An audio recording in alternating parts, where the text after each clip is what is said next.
Pagi Bapak Ibu. Mari Bapak Ibu kita membuka Alkitab kita dari surat Kolose pasal 2 ayat 7. Surat Kolose 2 ayat 7. Hendaklah kamu berakar di dalam Dia dan dibangun di atas Dia. Hendaklah kamu bertambah teguh dalam iman yang telah diajarkan kepadamu. Dan hendaklah hatimu melimpah dengan syukur. Menarik sekali Rasul Paulus membicarakan tentang kehidupan kekristenan. Rasul Paulus mau menegaskan bagaimana kehidupan yang telah kita miliki di dalam Tuhan Yesus.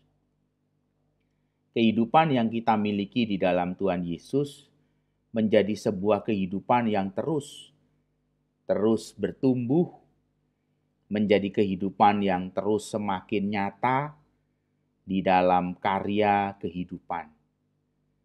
Bukan sebuah kehidupan yang berhenti pada status, tetapi hidup di dalam Kristus itu sebuah perjalanan untuk terus semakin baik dan terus bertumbuh.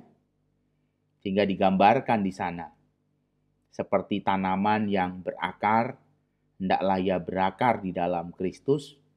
Lalu dikatakan seperti bangunan, hendaklah dia dibangun di atas Kristus, di mana Kristus menjadi pondasi, karena tanpa pondasi sebuah bangunan akan roboh.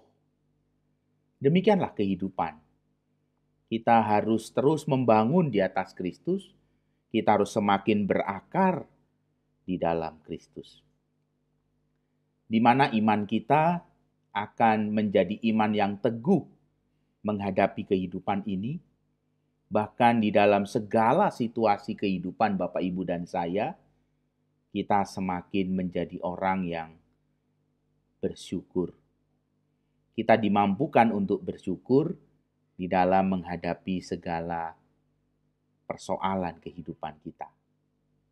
Bapak, Ibu, ada banyak orang yang seringkali sulit untuk bersyukur. Bersyukur menjadi sebuah hal yang penting di dalam tulisan Rasul Paulus ketika orang di dalam Kristus. Kehidupan kita tidak bisa kita jalani seperti kehidupan nonton TV, nonton televisi. Ya, kalau Bapak Ibu nonton televisi, biasanya Bapak Ibu pegang yang namanya remote. Pegang remote. Dan ketika Bapak Ibu pegang remote, lalu channel TV yang kita tonton itu tidak bagus, apa yang kita lakukan? Dimatikan atau pindah channel. Itu yang sering kali kita lakukan. Banyak orang hidup di tengah-tengah dunia ini dengan segala persoalan. Dia seringkali hidup seperti orang nonton televisi. Ketika channel hidupnya tidak menarik, maka dia ingin pindah channel. Ketika hidupnya itu sulit, dia ingin pindah channel.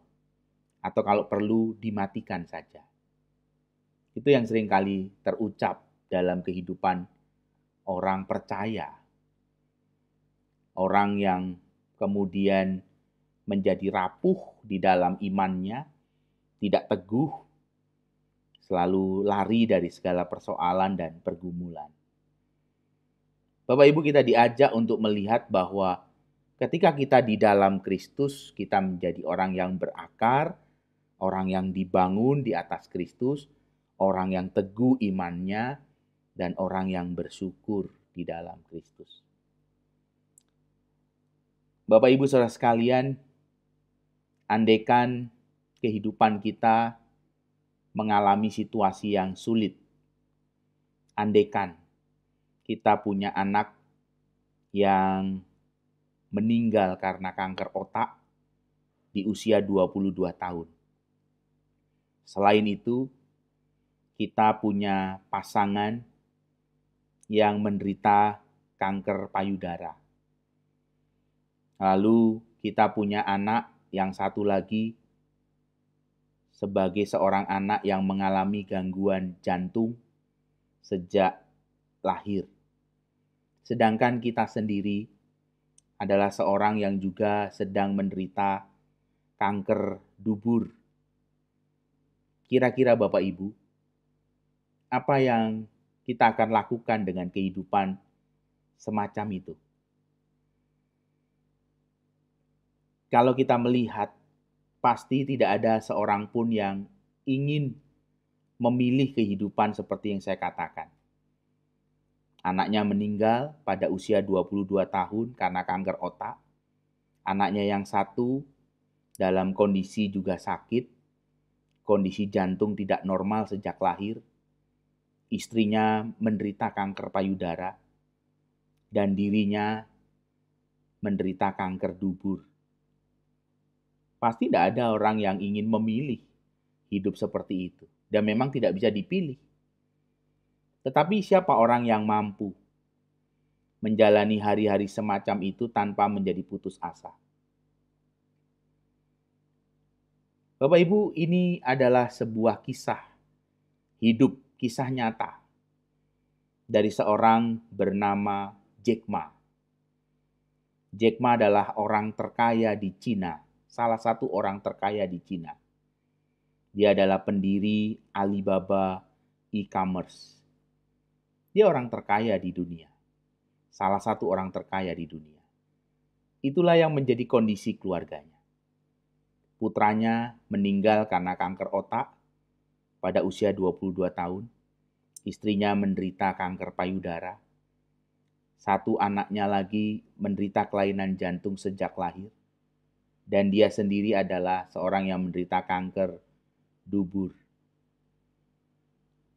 Ada banyak orang terkesima ketika melihat Jack Ma sebagai seorang kaya di dunia. Tetapi orang seringkali tidak melihat di balik keberhasilannya. Dia adalah orang yang penuh dengan pergumulan. Dia adalah seorang yang berjuang dengan segala pergumulan yang terjadi. Dia berhasil bukan tanpa persoalan dalam hidupnya. Tetapi seringkali ketika orang bicara tentang Jack Ma, seorang yang kaya, orang yang berhasil dengan Alibaba e-commerce, dia berhasil dengan semua itu, orang seringkali hanya melihat ini loh orang sukses, ini loh orang kaya, ini loh orang diberkati Tuhan. Orang melupakan bahwa di balik semua keberhasilannya ada situasi pergumulan yang luar biasa. Kita mesti kembali untuk melihat kehidupan kita.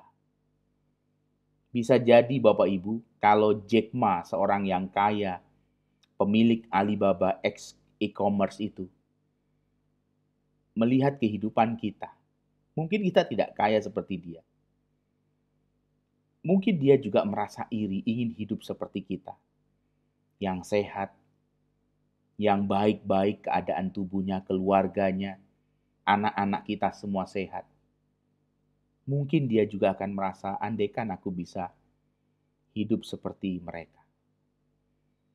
Tetapi itulah hidup. Kita diajak untuk melihat kepada Tuhan. Kita diajak untuk menjadi orang-orang yang teguh di dalam Tuhan. Menjadi orang-orang yang bersyukur di dalam Tuhan. Karena kehidupan ini hanya kita bisa jalani di dalam iman yang teguh pada Kristus dan ucapan syukur kepada Tuhan. Biarlah kita terus menjadi orang-orang yang bersyukur di dalam kasih Allah. Amin.